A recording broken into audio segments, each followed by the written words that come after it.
Hello friends, దేవుని కృప వల్ల అయ్యగారు అమ్మగారు మీ అందరికీ దేవుని యొక్క విలువైన ప్రసంగములు స్వయంగా రాసినవి మీకు అందచేయాలని కోరుకుంటున్నాం. మా పుస్తకంలో సిలువ ధ్యాన ప్రసంగములు 83 ప్రసంగములు, క్రిస్మస్ ప్రసంగములు 50 ప్రసంగములు, బైబిల్లోని స్త్రీల ప్రసంగములు 72 ప్రసంగములు, మోషే సుఖోపవాస ప్రసంగములు 63 ప్రసంగములు.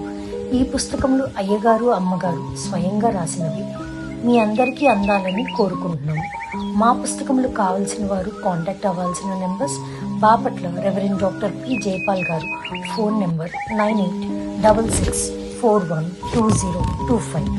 Guntur doctor P Prasad Rao garu, phone number 9413685994 and 9705789407. మా పుస్తకంలో మీరు తీసుకొని చదివి ఆదరణ పొంది దేవుని మహిమపరచాలని కోరుకుంటున్నాము. Don't forget to like the video. Thank you. ఎవరైతే ప్రార్థన చేసుకుంటారో వారికి దేవుడు వాక్యం వినేటువంటి అభ్యర్థిస్తారు, భద్రపరచుకునే అభ్యర్థిస్తారు. ప్రేమకర మాటలు దేవా, ఇందులో గొప్ప కుటుంబంలో నీవు ప్రేమించిన విలువైన మాటలు ఈ ఆలయంలో చేర్చి నిన్ను ఆరాధించినట్టు గురించిన గొప్ప ధన్యతకు వందనాలు స్తుతిస్తున్నాయన. ఇప్పుడు నేను మాటలు వినవచ్చున్నాను, నా మాటలు మీరు మీ ఆత్మలో మాతో మాట్లాడుతున్నాను. వాక్యమైన ఇస్తున్నామన్నా నిన్ను వేడుకొని ప్రార్థిస్తున్నాము. కూర్చున్నాం. సమాధి గెలచి జయ యేసు, సమాధి గోరెను జయ యేసు. పడిపోతాం. సమాధి గెలచి జయ యేసు, సమాధి గోరెను జయ యేసు.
అధ్యాయంలో 26వ వచనాన్ని చదువుతున్నాం.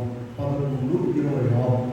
బైబిల్ ఉన్న వాళ్ళందరూ కూడా తీసి చూసుకోవాలి, రాసుకోవడం. ఈ దైవజనులు ఎప్పుడు కూడా వాక్యం రాసుకోవాలని చెప్పారు. మళ్ళా మనం వెళ్ళి చదువుకోవడానికి లేదు. మీరు ఈ రొట్టెను తిని ఈ పాత్రను త్రాగునప్పుడల్లా ప్రభు వచ్చేవాడు ఆయన మరణము ప్రచురించు. చాలు ప్రియమైన దేవుడు బిడ్డారా, ప్రభు నామమున ఉపవాసము దేవుడు మీకెల్లరూ అనుగ్రహించును. ఆమేన్. ఈ దినము ప్రభు సంస్కార భోజన దినము కనుక మరి మనం ఆయన మరణమును ప్రచురించాలనేటువంటి మాట. ఈ దినం పాటలన్నీ కూడా పునరుద్ధార పాటలు పాడారు, జయ జయ యేసు. ఎందుకంటే ప్రభు ఒక్కడే మరణమును జయించి తిరిగి లేచారు. లోకంలో భూమి పుట్టినప్పటి నుంచి తీసుకోండి, ఎంతవరకైనా ఆయన గొప్పడు ఈయన గొప్పడు ఇల్లు చదువులు అని చెప్పుకొచ్చారు. మరణం వచ్చేసరికి అడ్రస్ లేకుండా పోయాడు. అడ్రస్ లేదు ఇక. కానీ ప్రపంచంలో ఖాళీగా ఉన్న సమాధి యేసుప్రభువు ఒకటి. ఇప్పుడు కూడా పోయి చూస్తున్నారు. 2000 సంవత్సరం నుండి చూడండి. దేవుల్లో ఉన్న ప్రత్యేకత, యెరూషలేము పరిసర ప్రాంతాల్లో ప్రభు సంచరించిన స్థలాలు, వస్తువులు ఇప్పటికి కూడా 2000 సంవత్సరాలు దాటిపోయింది. అలాగే ఉన్నాయి, కదలకుండా. ఎందుకంటే దేవుని ఆజ్ఞ కనుక, దేవుని మాట జీవములు. సరే, ఈ దినము మనం చెప్పుకోవాల్సినటువంటి మాట ఒక్కటే వచ్చిన అందరూ గుర్తుపెట్టుకోండి. మీరు ఈ రొట్టెను తిని ఈ పాత్రలో నుండి త్రాగునప్పుడల్లా ప్రభు వచ్చే వరకు ఆయన మరణమును ప్రచురింతురు. ఆయన మరణము మామూలు మరణం కాదండి, అది చాలా విలువైన మరణము, బలమైన మరణము, మనుషుల మరణమును కొట్టివేసినటువంటి మరణము, మానవులకు మరణం లేకుండా చేసినటువంటి మరణము, అన్యాయ తీర్పు వలన కలిగినటువంటి మరణము, క్రూరమైన మరణము. మనకు రావాల్సిన మరణము ఆయన పొందాడు. మనం నరకానికి పోకుండా ఆయన మరణం ద్వారా రక్షించాడు. ఇటువంటి మాటలు ఎన్నైనా చెప్పుకోవాలి. ఆయన మరణం, ఆయన మరణంలో ఎంత ప్రాధాన్యత ఉందో చూడండి. అందుకనే దేవుని వాక్యములు రాసిన మాట కరెక్ట్ అండి. ప్రభు ఏం చెప్పారంటే, భూమి ఆకాశం గతించును కానీ నా మాటలు ఎంత మాత్రము గతించవచ్చు. వాక్యం స్టాండర్డ్ మనకు 24 పద్ధతులు కాదు. ఎవరైనా చెప్తే నీ బైబిల్లోనే ఉంది చూడండి అని చెప్పాలి. మనం వాక్యం రాసినా, బోధించినా, ఏం చేసినా మేము పరిశుద్ధ గ్రంథము స్టాండర్డ్గా తీసుకున్నాం. తర్వాత ఏ పుస్తకమైనా. కనుక ఇక్కడ మనం ఈ దినం ధ్యానం చేసే వాక్యాన్ని మరీ పదే పదే చదువుకోండి. అలా నాకు ఇష్టం, అందుకే మళ్ళీ చదువుతున్నాను. మీరు ఈ రొట్టెను తిని ఈ పాత్రలో త్రాగునప్పుడల్లా ప్రభు వచ్చే వరకు ఆయన మరణమును ప్రచురించుదురు. చూడండి, ఎవరైనా మరి బాగా ప్రేమించేవారు, మరి గొప్పవారు, మనకు సన్నిహితమైన వారు ఎవరున్నా కూడా వారు చనిపోగానే కొంతకాలాన్ని మర్చిపోతారు వారిని. కానీ ప్రభు మరణం అలాంటిది కాదండి. మన జీవితకాలం అంతా కూడా ఆయన మరణం లేకపోతే మనకు మోక్షమే లేదు. ఒక్క మాటలో చెప్పాలి, ఆయన మరణమును, మనందరి యొక్క మరణమును ఆయన జయించి ఉన్నారు. క్రీస్తు ప్రభు మరణము అలాగూ మర్చిపోయేది కాదు కనుక ప్రచురము చేయాలి. చూడండి, కీర్తన గ్రంథం 40 అధ్యాయంలో దావీదు గారు ఒక మాట రాస్తారండి. 49:49లో నేను నా పెదవులను మూసుకొనక మహాసమాజంలో నీతి సువార్తను ప్రకటించి ఉన్నాను అంటే ప్రభు అది నీకే తెలియదు. ఆయనే సాక్షి పెట్టి నీకు ఎవరో సంగతి కాదు. మరి మనము అలా చెప్పగలుగుతున్నామా? ఆయన వలలో పాల్గొనేటువంటి మనము వాక్యం ఉన్నదాన్ని చెప్పుకుంటున్నాము. కనుక ఇక్కడ మనం చూసినట్లయితే ఆయన మరణం ఎవరు ప్రచురిస్తారో వారి మరణమును ఆయన కొట్టివేస్తాడు.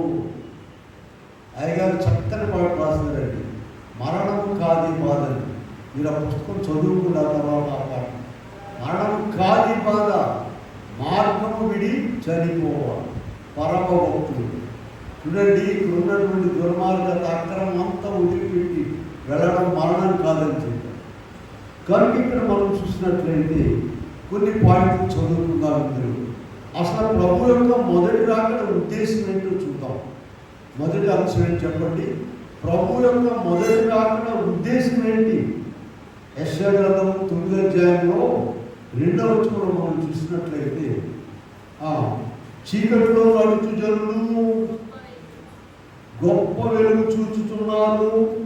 యెషయా 9:2. మరణ ఛాయ గల దేశ నివాసుల మీద వెలుగు ప్రకాశించును అని యెషయా గారు రాస్తారు. యెషయా గ్రంథానికి ఇంకో పేరు ఉందని మీకు తెలుసో లేదు, 5వ సువార్త.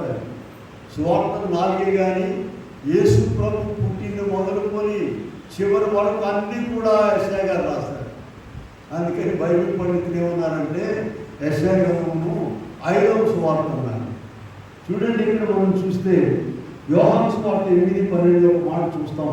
నేను లోకమునకు వెలుగును, నన్ను వెంబడించువాడు చీకటిలో నడవక జీవపు వెలుగు కలిగి ఉండునని వారికి చెప్పారు. జీవపు వెలుగు మామూలు వెలుగు కాదండి.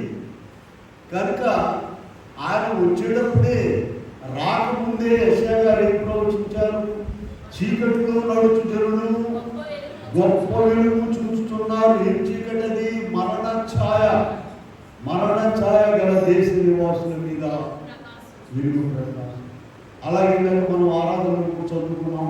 మత్తయి సువార్త 4వ అధ్యాయంలో 16వ వచనంలో మరణ ప్రదేశంలోను మరణ ఛాయలోను కూర్చుండి ఉన్న వారికి వెలుగించుటకై, చూసారా? లూకా సువార్త 1:79 కూడా ఉందండి. లూకా 1:79 పెద్ద వచనం అండి. దాంట్లో ఏముందండి? చీకటిలోను మరణ ఛాయలోను కూర్చున్న వారికి వెలిగించుటకై ఆ మహావాక్యమును బట్టి మనకు పైనుండి అరుణోదయ దర్శనం అనుగ్రహించబడెను. ప్రియులారా, ప్రపంచంలో ఉన్న ఏ గ్రంథాలైనా తీసుకోండి, ఏ సిద్ధాంతాలైనా తీసుకోండి, ఈ విషయాన్ని బైబిల్ గ్రంథం నుండి మాత్రమే మనం చెప్పగలమండి ధైర్యం. మరణమును కొట్టివేసిన ఆయన కానీ, మరణమును జయించిన ఆయన కానీ, సమాధి నుండి గెలిచిన ఆయన కానీ ఎవరు లేరు. ఆ మాటలు ఎక్కడని. అయితే పరిశుద్ధ గ్రంథమైన బైబిల్లో ఆయనే వచ్చారు, మరణమును జయించారు. ఆయన రాకముందే ఈ మరణము సమాజాన్ని కూడా తీసివేస్తానయ్యా నేను అని ఆయన స్పష్టంగా చెప్పారు. చూడండి, యెహెజ్కేలు గ్రంథంలోకి ఒకసారి వెళ్ళండి. యెహెజ్కేలు గ్రంథంలో 37వ వచనంలోకి వెళ్దాం. చూడండి, యెహెజ్కేలు 37లో 13 చూడండి. ఎప్పుడు యేసు ప్రభు రాకముందే 13వ వచనం 14, నా ప్రజలారా నేను సమాధులను తెరచి బయటికి రప్పింపగా మీరు తెలుసుకుందురు, మీరు బ్రతుకున్నట్లు మీలో ఉంచి నివసింపజేశాను. నేను మాట ఇచ్చి నెరవేర్చునని. పిల్లారా, ఇక్కడ చూడండి, నా ప్రజలారా అన్నారు. అంటే వేరే ప్రజలు ఉన్నారా? ఈయనకి అంత స్వార్థమా అని అనుకుంటాం. లేదండి, అందరూ కూడా ఆయన బిడ్డలే మారిపోతున్నారు ప్రవాహంలాగా. అందుకని సాతాను అల్లాడిపోతుంది, మొత్తం మార్చేస్తున్నారా? ఎట్లా సాతానికి ఎక్కువ పవర్ ఉందా? దేవుడికి ఎక్కువ పవర్ ఉందండి. వీళ్ళారా, నిమిషానికి 50 బైబిల్ అమ్ముకుపోతుంది. స్టాటిస్టిక్స్ అని గట్టిగా పెట్టుకుని ఉన్నాను నేను. ప్రపంచవ్యాప్తంగా నిమిషానికి 50 బైబిల్. ఏ గ్రంథాన్నైనా తీసుకోండి, 2500 భాషల్లో తర్జుమా చేయబడినటువంటి గ్రంథం బైబిల్ ఒకటి. ఎక్కడైనా చెప్పండి ఎవరైనా. పేపర్ కటింగ్ కూడా పెట్టుకున్నాను, న్యూస్ పేపర్లో రాస్తాను. ఇలా ఎందువల్ల ఎవరు తెల్లవడం, నల్లవడం, లేకపోతే డబ్బులు ఉన్నవాడు ప్రచారం చేసేది కాదండి. అందరినీ మించినటువంటి ఆకాశంలో ఉన్నటువంటి దేవుడు ఆయన చిత్తం జరిగిస్తున్నాడు. దాని గురించి ఎవరు కూడా మాట్లాడడానికి. సరే, ఈరోజు మన పాటలు పోతాము. మన పాటలు చెప్పండి. మీరు ఈ రొట్టెను తిని ఈ పాత్రలో నుంచి త్రాగినప్పుడల్లా ప్రభు వచ్చే వరకు ఆయన మరణమును ప్రచురము చేయదు. మొదటి పాయింట్ ఏం చెప్పాను నేను? అసలు ప్రభు మొదటి రాకలో వచ్చిన ఉద్దేశం ఏంటి? ఇంకా స్పష్టంగా మీరు చూడండి. హెబ్రీయులకు రాసిన పత్రిక 2వ అధ్యాయంలో ఆయన మొదటి రాకల ఉద్దేశాన్ని స్పష్టంగా ఉన్నది. 15వ వచనంలో ఆ చివరిలో చదవండి. హెబ్రీ 2:15 జీవిత కాలమంతయు చదువుతున్నారు, తీశారా? 2:15 హెబ్రీ జీవిత కాలమంతయు మరణ భయము చేత దాస్యములకు లోబడిన వారిని విడిపించుటకు ఆయన కూడా రక్త మాంసములలో పాలివాడయ్యను. ఏముందంటే అక్కడ జీవిత కాలం అంతా ముసలోళ్ళైన తర్వాత కాదండి. మామూలు అనుకుంటారు ముసలోళ్ళైనప్పుడు చచ్చిపోతారని అనుకుంటారు. కాదు, కుర్రోళ్ళే చచ్చిపోయింది మధ్య తెలిసిందిగా. జీవితకాలం అంతా ఏ బాధ వచ్చినా ఏమొచ్చినా అయాక అయిపోయిందేమో. జీవితకాలం అంతయు మరణ భయం చేత దాసులకు లోనైన వారిని విడిపించుటకు ఆయన కూడా రక్త మాంసములలో పాలివాడు. ఇది అసలు ఆయన యొక్క మొదటి రాకడ ఉద్దేశం అదండి.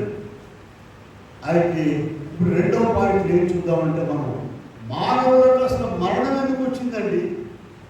మానవులకు మరణం ఎందుకు వచ్చింది అనేది కూడా మనం చూసుకోవాలి. రోమా 3:23 అందరికి తెలిసిన మాట. రోమా 3:23 ఏ భేదము లేదు,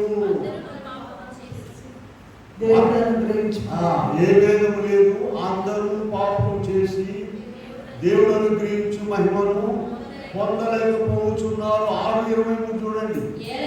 3:23 చదివారు కదా. 6:23 ఏలనగా పాపం వల్ల వచ్చు జీతము మరణము, అయితే కృపావరము నిత్య జీవము. వాక్యం అంత స్పష్టంగా రాస్తారు. దైవజనులు ఏం చెప్పారంటే అండి, చాలా మంచి విషయాలు చెప్పారండి. ఆయన అక్షరాలు లెక్క పెట్టినట్టుగా వాక్యం చదవాలి. అయిపోయింది లొడలో చదివి సంవత్సరం పడేది. అక్షరాలు చూడండి, ఏ భేదము లేదు. ఆడవాడు మగవాడు భేదం ఉంది, డబ్బులు ఉన్నవాడు డబ్బు లేనివాడు భేదం ఉంది, సొంత ఇల్లు అద్దె ఇల్లు భేదం ఉంది, ఆ కులం ఈ కులం భేదం ఉంది. కానీ ఇక్కడ మాత్రము ఏ భేదము లేదు. అందరూ పాపము చేశారు, పాపం వల్ల వచ్చే జీతము అదే అసలు విషయం. ఈ పాపం వల్ల వచ్చిన జీతాన్ని పడగొట్టడానికి యెషయా గ్రంథంలో ఒకసారి వెళ్దాం చూడండి. మనం యెషయా గ్రంథంలో 28:18 యెషయా గారు ఒక మాట రాస్తున్నాడు, చదవండి. మరణముతో మీరు చేసుకున్న నిబంధన కొట్టివేయబడును, పాతాళముతో మీరు చేసుకున్న ఒడంబడిక నిలువదు. పిల్లారా, మనుషులంతా మేము పాపం చేస్తాం, తప్పకుండా వస్తాం నీ దగ్గరికి. ఒడంబడిక చేసుకున్నాను, అగ్రిమెంట్. మేము తప్పకుండా పాపం చేస్తాము, వస్తాము, మరణించుతాము, పాతాళం నీ దగ్గరికి వస్తాము. ఇదంతా కూడా కొట్టివేయబడుతుంది. అది ప్రభు ముందుగానే రాస్తారు. యెషయా 28:15 చూడండి. 28:15 చూద్దాం. నేను మరణముతో నిబంధన చేసుకున్నా, ఆకారముతో ఏకమైంది, ఉపద్రవం ప్రవాహం వలె కనుక అటువంటివన్నిటిని కూడా ఇప్పుడు ఇక పాపం పెరిగిపోయిందండి. పాపం వల్ల వచ్చి జీతం చెప్పండి. మీకు ఇంకొక మాట చూపిస్తారు చూడండి, మంచి మాట. 26 గ్రంథం 9:21 వెళ్ళండి. 26 గ్రంథము 9:21 వెళ్దాం. చదవండి అక్కడ.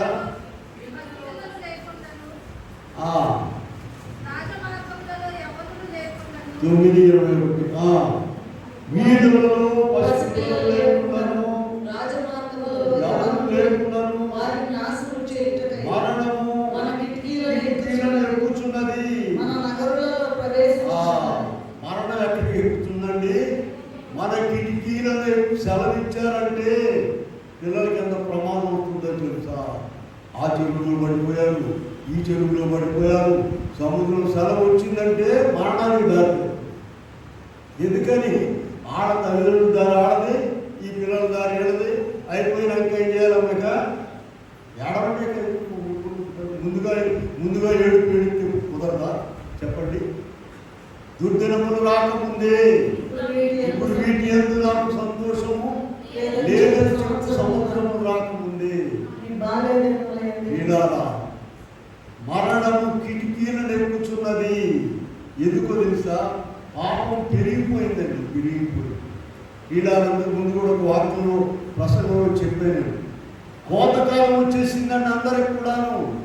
అన్ని మతాల వారు అందరూ కూడా పర్ఫెక్ట్ అయిపోయారు. మొత్తం పంట పండింది.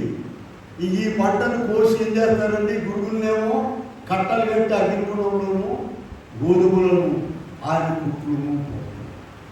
కనుక ఇంతవరకు మొదటి పాయింట్ మనం ఏం చదువుకున్నామండి? ఆయన మొదటి రాకలో ప్రభు యొక్క ఉద్దేశం ఏంటి? మరణమును జీవితకాలం అంతా ఇలా చెప్పాం కదా, హెబ్రీ పత్రిక 2:10 జీవితకాలం అంతా మరణ భయం చేత దాసులకు లోనైన వారిని విడిపించుటకు రక్త మాంసములలో పాలు. రెండో వ్యక్తికి ఏం చెప్పుకున్నాడు మనము? అసలు మరణం ఎందుకు వచ్చింది? మూడో పాయింట్ ఏంటంటే మరణము 3 రకాలుగా ఉందండి. మరణము 3 రకాలు. మొదటిది ఏంటంటే ఆత్మీయ మరణము. అంటే ప్రభువుకు దేవునికి మానవుడు తాత్కాలికముగా దూరం అయిపోతాడు. ఇది ఆత్మీయ మరణం అండి. ప్రకటన గ్రంథం 3వ అధ్యాయంలో ప్రారంభంలో సార్థి సంఘంతో ప్రభు ఒక మాట చెప్తూ ఉన్నారు. జీవించుతున్నారన్న పేరు మాత్రం ఉన్నది కానీ మృతుడవే. బాగానే తింటున్నారండి, బొచ్చులు తిరుగుతున్నారు కానీ వాళ్ళు ఎప్పుడు చచ్చిపోయి ఉన్నారు. మీకు చాలాసార్లు చెప్పారు ఒక మాట. మత్తయి సువార్త 8వ అధ్యాయంలో 21వ వచనంలో యేసుప్రభు శిష్యులు ఒక ఆయన ఏం చెప్పాడంటే, ప్రభా నా తండ్రి చనిపోయాడు, నేను వెళ్ళి పాతిపెట్టి వస్తానంటే ప్రభు ఏం చెప్పాడు చెప్పండి అక్కడ? మత్తయి సువార్త 8:2 మృతులు తమ మృతులను పాతి పెట్టుకొననిమో నీవు నన్ను వెంబడించు. కనుక ఇక్కడ 3 మరణాలు ఉన్నాయని చెప్పారు కదండి. మొదటిది ఏం చెప్పండి? ఆత్మీయ మరణం అనగానేమి? దేవునికి మానవునికి తాత్కాలికంగా ఎడబాటు. దాన్ని సరి చేసుకుని ముందుకెళ్ళాలి. సరి చేసుకోలేరు కొంతమంది. ఎందుకు సరి చేసుకోలేరు తెలుసా? సామెతలో ఒక మాట ఉందండి, ఒకరి ఎదురు సరైనదిగా కనబడు మార్గం కలదు. అయ్యా నేను నాకు అన్ని వచ్చండి, నేను గొప్ప అనుకున్నవాడు వేరే చోటుకి వెళ్ళి వాక్యం వింటారండి. మేము మా ఇళ్ళ దగ్గర కూటాలు పెడతానండి. మేము వెళ్ళి రహస్యంగా వెనకాల కూర్చుని వాక్యం వస్తాం. చిన్నపిల్లలు చెప్పినా కూడా వాక్యం వస్తాం. ఆత్మ ద్వారా మాట్లాడతారు. మేము పండిపోయామండి, మమ్మల్ని రాజు వెళ్ళలేదు, సూర్యుడు గీరుడు అనుకుంటే వెళ్తే అక్కడ ఈ పప్పులో కాలేసినట్టు. మన రక్షకుడే యోహాను సువార్త 13వ అధ్యాయంలో శిష్యుడు పాదాలు కడిగాడు. మనమే పాటి వారు అండి. మనకేమొచ్చు? నథింగ్, ఏమి రాదు. కనుక పిల్లల ఇక్కడ మనం చూసినట్లయితే మొదటి మరణం ఏంటి చెప్పండి? ఆత్మీయ మరణము అనగా దేవునికి మనిషికి తాత్కాలికమైన ఎడబాటు. దాన్ని సరి చేసుకుంటే మంచిది, సరి చేసుకోలేకపోతే వెళ్ళిపోవడం. రెండో మరణం చూద్దాం. రెండోది ఏంటంటే శరీర మరణము. ప్రసంగి గ్రంథము 7వ అధ్యాయంలో అక్కడ మనం చూస్తే మన్నైనది వెనుకటి వలనే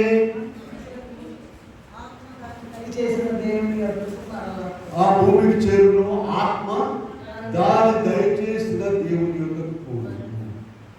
ఇది శరీర మరణం. రెండవది ఆదికాండంలోనే దేవుడు మానవులను చేసినప్పుడే 3:19లో అక్కడ ఒక మాట చెప్పారు చూడండి. ప్రభు 3వ అధ్యాయంలో 19వ వచనం, నీవు మన్నే కనుక తిరిగి మన్నైపోదువు. మన్నే కనుక తిరిగి మన్నైపోదు. ఈ డైలాగ్ అండి ఆడ తగాదాలు వచ్చినప్పుడు ఆడ తిట్టుకుంటుంటారు, మన్నైపోతారని తిట్టుకుంటారు. దీన్ని అడ్డు పెడతారు.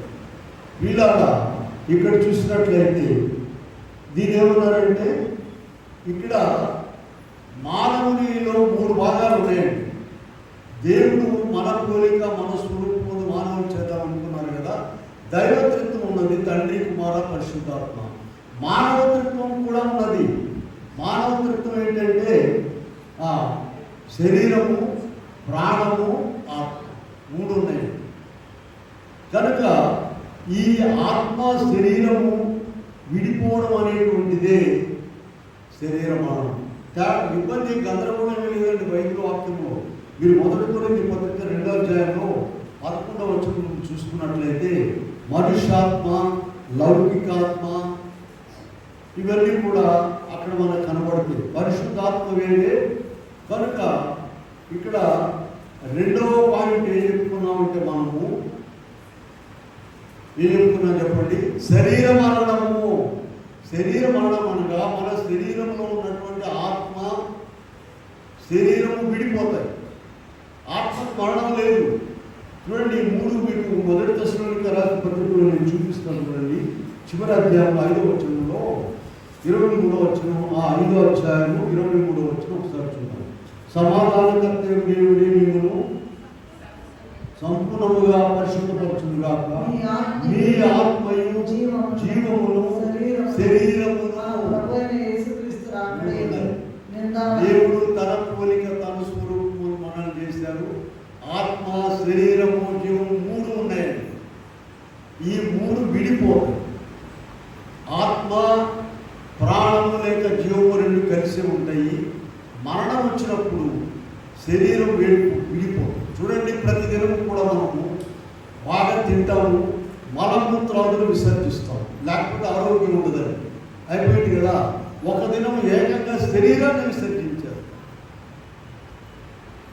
అప్పుడు ఆత్మ కూడా ఇదే పేరు, ఇదే మనిషి, ఇదిగో ఇదే ముక్కు మొహం అన్నీ ఉంటాయండి. చూడండి, మత్తయి సువార్త 17వ అధ్యాయంలో, మత్తయి 17 ప్రారంభంలో యేసు ప్రభు పేతురు, యోహాను, యాకోబులను కొండ మీదకి తీసుకెళ్ళారండి, రూపాంతర కొండ మీద. అక్కడ ఎవరెవరు వచ్చారు చూడండి?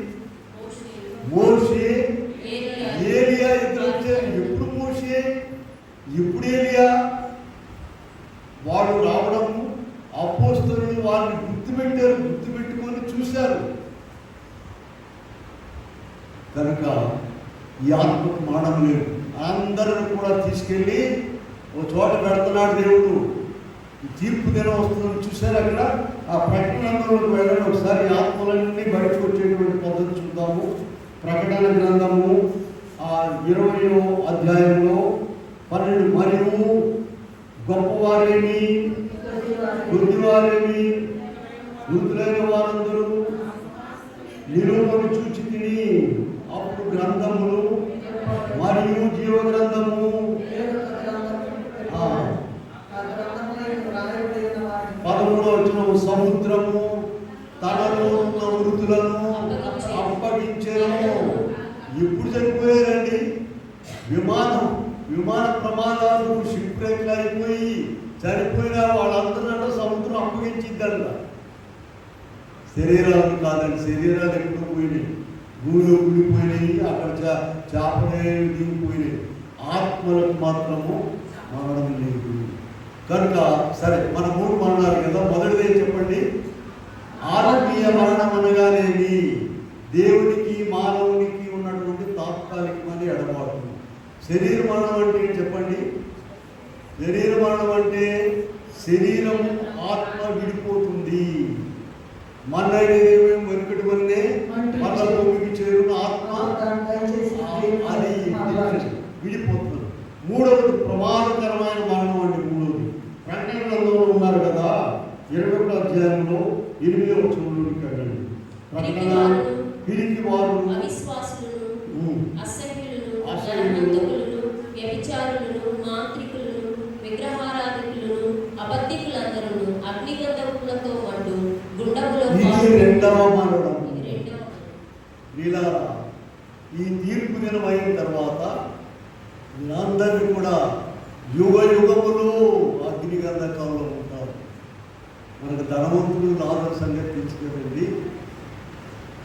దేవుడు ఇక్కడ ఒక పాయింట్ వినండి. దేవుడు లాజరును పోషించలేక అడిగి పెట్టాడా? దేవుడు అలాగా అన్నం పెట్టడం లాజరుకి ధనవంతుడు సంగతి తేల్చడానికి అక్కడ పెట్టాడు. వాడి సంగతి తేల్చడానికి, ధనవంతుడి సంగతి తేల్చడానికి లాజరుని తీసుకెళ్ళి ఎక్కడ పెట్టాడండి దేవుడు? వాడి ఇంటి దగ్గర పెట్టాడు. లాజరుకి ఎంత భక్తి ఉందో చూడండి. ఇలా కనుక దేవుని భక్తిలోనికి రావడానికి కొంతమంది అనుకుంటారు, అది అడిగితే ఇది అడిగితే, అది కడితే ఇది కడితే, అయ్యా మంచి సన్నిధి గది కడితే 4 బెడ్రూమ్లు ఉందిగా అప్పుడు ప్రార్థన చేస్తారు. అవి కట్టడానికి నేను పోతాడు ఈ లోపల. అయ్యా ఏమి లేకపోయినా నేను మీకు చాలాసార్లు మన పుస్తకంలో కూడా రాశాను. యేసు ప్రభువు కల్వరి శిలువలో గాయాలు, మండుటెండలో అక్కడ సన్నిధి ఏర్పరచుకున్నాడు. అక్కడ ప్రార్థన చేస్తున్నాడు ఆయన. మన ఇంట్లో ప్రార్థన చేసుకోవడానికి ఊళ్ళో ఉండదు, చక్కగా కూర్చొని అక్కడ ఆయన సన్నిధి గది ఏర్పాటు చేసుకున్నాడు. యేసు ప్రభువు ఏం ప్రార్థన చేసాడమ్మా? తండ్రి, చెప్పండి, నోటుకొచ్చినాయి ఈ మాటలు. మనం క్షమించినా క్షమించకపోయినా మరి అటువంటి పరిస్థితులు ఆయన ప్రార్థన గది ఏర్పాటు చేసుకుంటే మనము మన ఇంట్లో ప్రార్థన చేసుకోవాలి. సరే, కనుక ఈ 3 మరణాలు ఉన్నాయండి. మొదటి మరణం ఏంటి చెప్పండి? ఆత్మీయ మరణము. రెండవది శరీర మరణము. మూడవది రెండవ మరణము ప్రమాదమైనది. ఈ ఆత్మీయ మరణాల గురించి కానీ రెండవ మరణాల గురించి కానీ ఏడవరు. శరీర మరణం రాగానే శోకాలు పెట్టి ఏడుస్తారు. ఎందుకని చెప్పండి? చూసినోళ్ళు అసలు ఎవరు ఏడవట్లేదురా అనుకుంటారని బాగా ఏడుతుంటారు. ఇక్కడ చాలా ప్రేమ ఉంటుంది. అసలు ఏడవలసింది నీవు ఎప్పుడైతే నీ పిల్లవాడు దేవునికి దూరం అయిపోయాడో, నీ భార్య నీ భర్త, అప్పుడు మొదలు పెట్టాలి నీ శోకాలన్నీ ఏడుపు. అప్పుడేం లేదు. మా ఇళ్ళ దగ్గర ఉండే ఒక ఆయన ఏం చేస్తాడంటే తాగిపించి అవతలను ఆయన ఇల్లు వాళ్ళ ఇంటికాడ కుదరదుగా ఈ ఆటలు భార్య దగ్గర ఇక్కడ ఆ అమ్మ దగ్గరికి వచ్చి మంచం బయట తీసుకుని పాటలు పాడుకుంటారు. సినిమా పాటలు ఈ అన్నీ కలిపి ఒక సినిమా పాట, ఒకటేమో మా దేశం. వాళ్ళ అమ్మ చక్కగా చెప్తా ఉంటుంది. పరదేశంలో ప్రియులాలని ఎదురు చేసింది. ఒరే ఆ పాట పాడుతుంది. ఏ పాట అండి? ఆ పాట బాగా తెలిసి ఎందుకని పెట్లు మోసుకెళ్ళేటప్పుడు పాడతారండి. మరి అది వాడబాక సినిమా పాడుకోవచ్చు, ఆ పాడుకోవచ్చు. అడన్నీ కలిపి పాడుతున్నాడు. దాని ఇలా మనం ఏ మార్గంలో ఉన్నాము, ఇటు వెళుతున్నాం. రాత్రి ఏంటి? అసలైన భక్తి అందులోనే ఉందండి. మీరు చూసుకుని భయపడక్కర్లేదు. నేను అక్కడ ఒంటరిగా ఉండేటప్పుడు డబ్బులుగా రాత్రి 10 గంటలకు ఆ పాటలన్నీ పాడుతున్నాను. భారతదేశంలో ప్రియులాల మొత్తం వచనాలన్నీ పాడుకుంటారు. ఎందుకు భయం ఎందుకండి? అసలు భక్తి అక్కడే ఉన్నది. సరే, అవి తీసేద్దామండి. చూడండి, మరణం 3 రకాలు అయిపోయింది కదా. ఇప్పుడు మనం నెక్స్ట్ పాయింట్ ఏంటంటే మరణము తప్పించుట ఎవరి వశము కాదు. 4వ అంశం, ఎవరి వశము కాదు. ప్రసంగి 8:8 చూడండి. ప్రసంగి గ్రంథము 8వ గాలి విసురకుండా చేయటం ఎవరికి అధికారం లేదు. మరణ దినం తప్పించుట ఎవరి వశము కాదు. ఈ యుద్ధమందు ఏ యుద్ధమందా? ఏ యుద్ధమంది అండి? అది ఫైనల్ బ్యాటిల్ అండి. మాకు యుద్ధాలు ఏమి లేవండి, బాగానే ఉన్నాము అనుకోవచ్చు. కానీ ఇప్పుడు ఇక్కడ ఒక యుద్ధం ఉన్నది. ప్రసంగి 8:8 మరణ దినము తప్పించుట గాలి విసరకుండా చేయుటకు గాలి మీద ఎవరికి అధికారం లేదు. మరణ దినము తప్పించుట ఎవరి వశము కాదు. ఈ యుద్ధమందు విడుదల దొరకదు. ఆ యుద్ధాన్ని మన పక్షంగా జయించాడండి యేసు. కనుక మనం ఏం చేయాలి? మన మొదటి మాట ఏం చెప్పండి? మీరు ఈ రొట్టెను తిని ఈ పాత్రలో ఇది త్రాగినప్పుడెల్లా ప్రభు వచ్చే వరకు ఆయన మరణమును ప్రచురము చేసి ఎవరైతే ఆయన మరణాన్ని ప్రచురం చేస్తారో వారి మరణాన్ని ప్రభు కొట్టేస్తారు. వారికి మరణ వేదన ఉండదు, మరణ బాధ లేకుండా చేస్తారు. కనుక ఇక్కడ మనం చూస్తే 89వ కీర్తనలో 48వ వచనం ఇలాంటివి చాలా వాక్యాలు ఉన్నాయండి. ఎవరి వశం కాదు, ప్రభువైన యేసుక్రీస్తు వశం మాత్రమే. 89:48 మరణము చూడక బ్రతుకు నరుడెవడు, పాతాళం యొక్క వశము కాక తను తప్పించుకొనగలవాడెవడు? ఎవరు లేరు, ఎవరు లేరు. కనుక ఇక్కడ మనం చూస్తే అయితే 68:20 చూడండి. కీర్తన గ్రంథంలో ఉన్నారు కదా, 68:20లో చూసినట్లయితే, మా దేవుడు మా పక్షమున పూర్ణ రక్షణ కలుగజే దేవుడై ఉన్నాడు. పూర్ణ రక్షణ అంటే కొద్ది రక్షణ కాదు, కొంచెం కాదు, 50% కాదు, 98% కాదండి. పూర్ణ రక్షణ కలుగజే దేవుడై ఉన్నాడు. మరణము తప్పించుట ప్రభువైన యెహోవా. ఇంకా ఎవరి వల్ల కాదండి, ఎవరి వల్ల. వీడాలా రేపు ప్రభు మధ్యాకాశంలోనికి రాబోతున్నాడు. మనమందరం కూడా మరణం లేకుండా ఎగిరిపోతాం. చదవండి, ఎక్కడ ఉందో చూడండి. 1 తెస్సలోనికీ రాసిన పత్రిక 4వ అధ్యాయము 17వ వచనము 16వ వచనము సమాధులలో లేస్తారు. 17వ వచనం చదవండి. ఆ మీదట సజీవమైన నిలుచున్న మనము ఏకముగా ఎదుర్కొంటాము. ఆకాశ మండలం కొనిపోబడును. కాగా మనం సదాకాలం ఇలా ఎంత గొప్ప సంగతి. ఇందాక హెస్కేల్ గ్రంథంలో 37:13 కూడా చూపించాను. ప్రభు రాకముందే, మరణం కొట్టివేయబడక ముందే, నా ప్రజలారా మీరున్న సమాధులను నేను తెరచి, అటువంటి విశ్వాసం కావాలి. అటువంటి విశ్వాసం మేఘములపై వరుడు క్రీస్తు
యుద్ధమందు విడుదల దొరకదు అని అందరూ కూడా రాసుకున్నారు.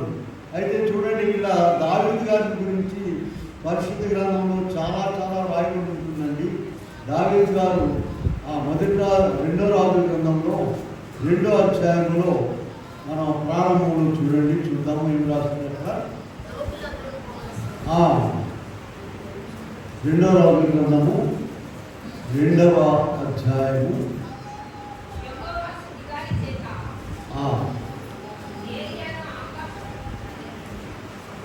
1 రాజులు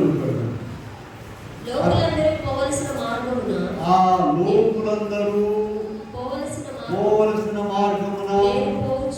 చూడండి, దావీదు గారి గురించి బైబిల్ అంతా రాశారండి. గొప్పవాడు, నేను కోరుకున్నవాడు ఇతడని ప్రభు చెప్పాడు. బైబిల్లో దావీదు గారి గురించి ఏం రాస్తారండి? భూమి మీద దేవరాజ్య స్థాపకుడు అని రాస్తారు. అటువంటి ఆయన ఇక్కడ 1 రాజులు 2లో ఏమంటున్నాడండి? లోకులందరూ పోవలసిన మార్గమున. అంటే మన వల్ల కాదు. అలాంటిది క్రీస్తు ప్రభు చేసి మనందరి యొక్క పాపములను కల్వరి శిలువలో వేసుకుని, అందుకని ఏదైనా పాఠం ఏం చెప్పండి, మీరు ఈ రొట్టెలు తిని ఈ పాత్రలోనిది త్రాగునప్పుడల్లా ప్రభు వచ్చి పర్యంతము ఆయన మరణమును ప్రచురము చేయుదురు. ఆ మరణమును గుర్తించినటువంటి ఆయన ప్రభు ఒక్కడే, ఆయన ఒక్కడే. కనుక ఇక్కడ మనం ఆయన తలంపు కలిగి ఉండాలి. చూడండి, మనము ఆ యెషయా గ్రంథం 53వ అధ్యాయంలో 4 నుండి 6 వరకు చూస్తే, మన వ్యసనములు, మన ఇబ్బందులు, మన యొక్క వేదన అంతా కూడా ఆయన కల్వరి శిలువలో వేసుకున్నాడు. ఆ గొప్ప మరణం ఆయన తప్పించాడు.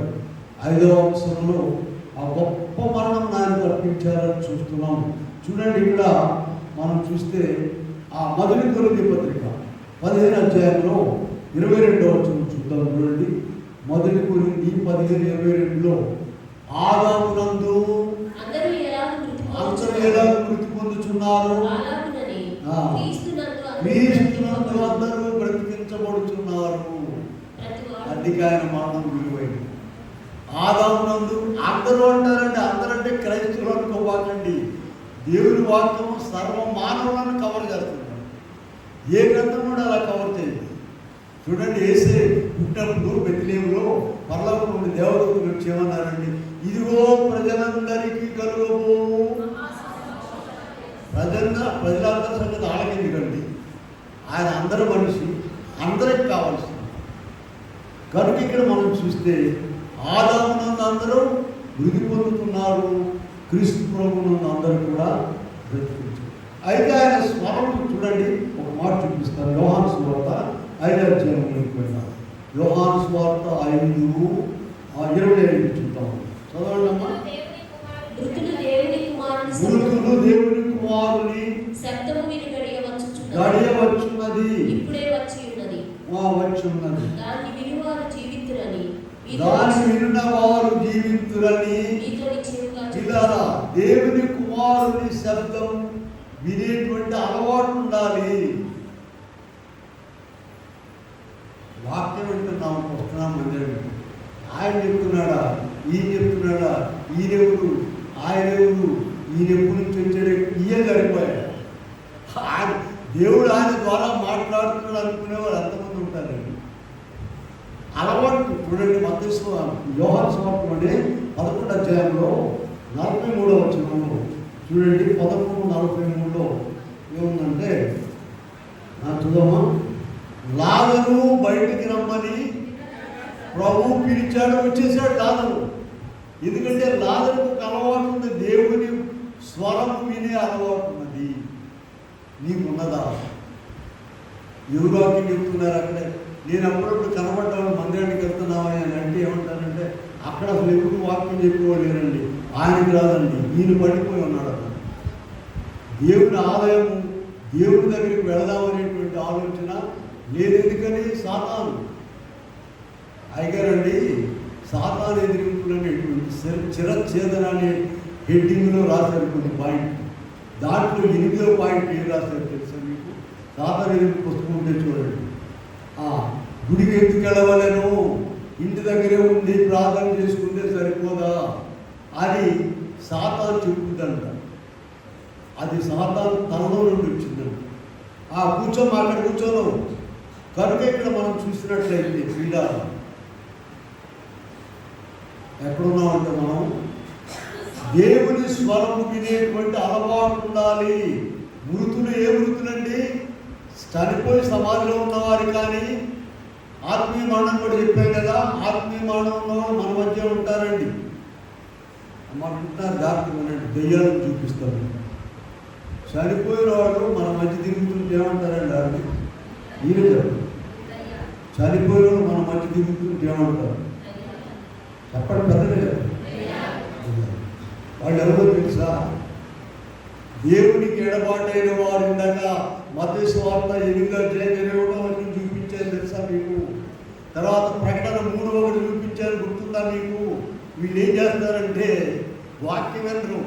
ఈయన ఎట్లా చెప్పాడు, ఆయన అంట చెప్పేదేంది, ఇట్ట అయింది, తలుపు ఏడు పెట్టేదేంది, కిటికీ ఇక్కడ పెట్టేదేంది. ఈ దెయ్యాలన్నమాట.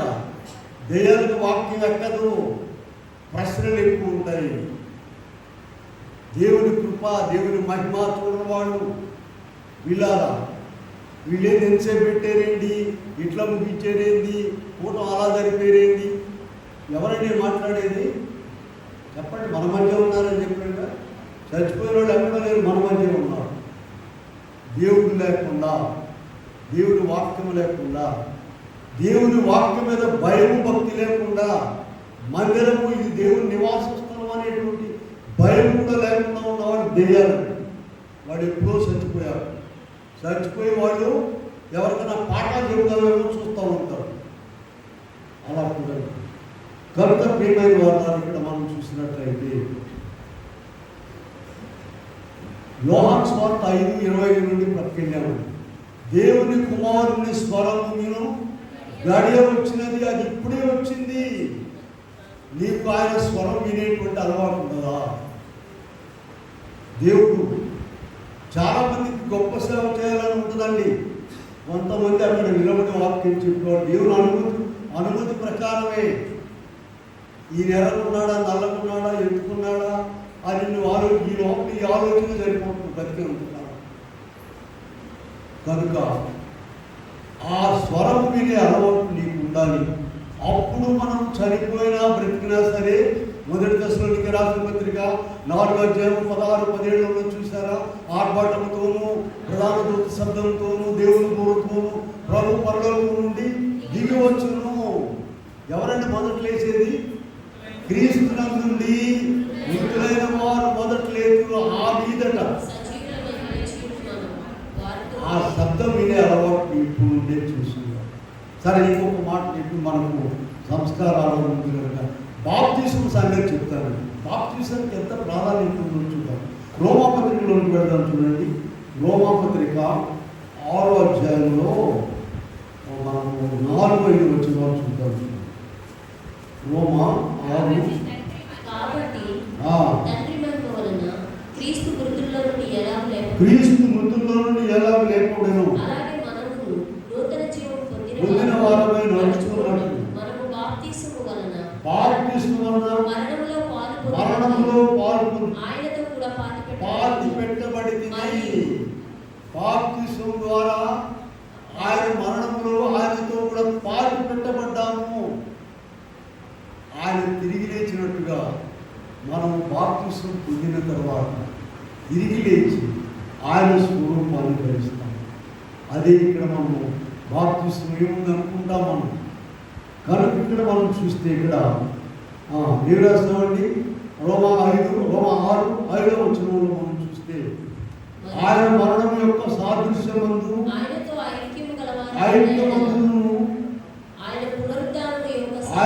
ఐక్యము గలవారమైందుము.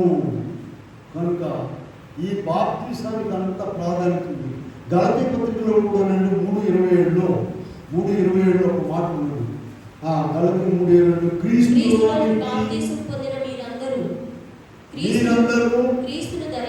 క్రీస్తు ప్రభువును ధరించుకుని ఉన్నారు.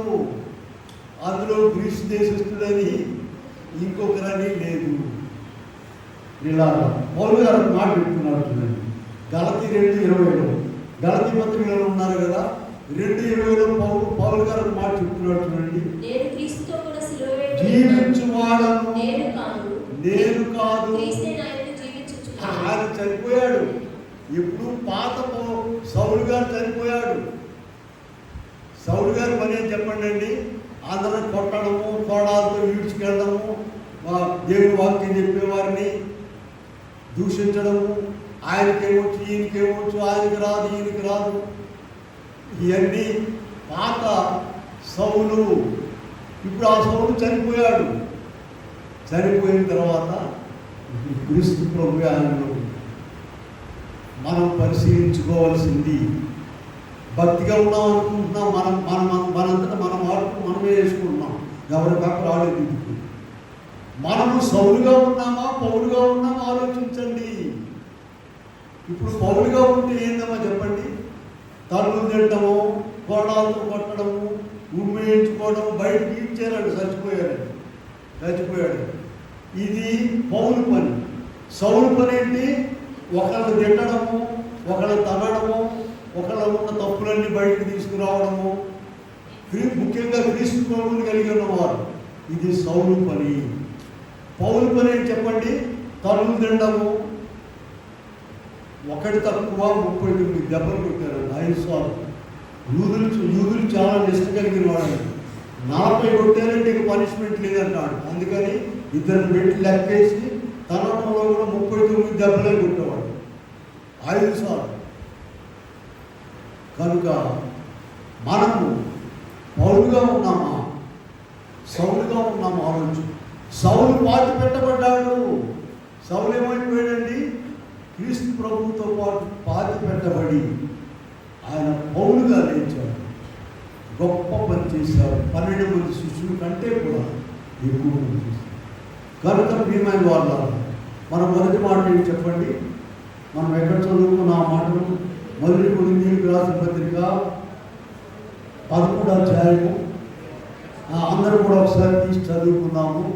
తర్వాత కార్యక్రమానికి వెళ్దాం.